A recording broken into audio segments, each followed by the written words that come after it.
Hey everyone, it's Tim from YourSixTech. Today in this video, I'm going to show you how to hide a user from your channel using the YouTube application on your iPhone.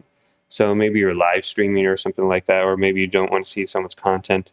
All you have to do is tap their profile picture and go to their profile. So let's choose someone under here and then just hide them.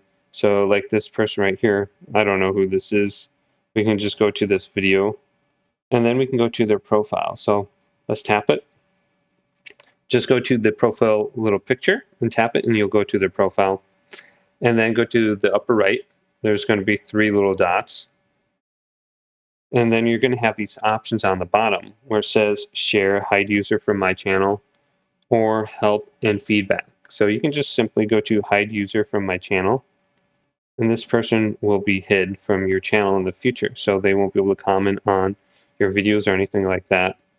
So it looks like this person, I don't know, maybe plays like Call of Duty or something, Black Ops, Zombies. So just go to that option and you shouldn't be able to see them anymore after you hide them from your channel.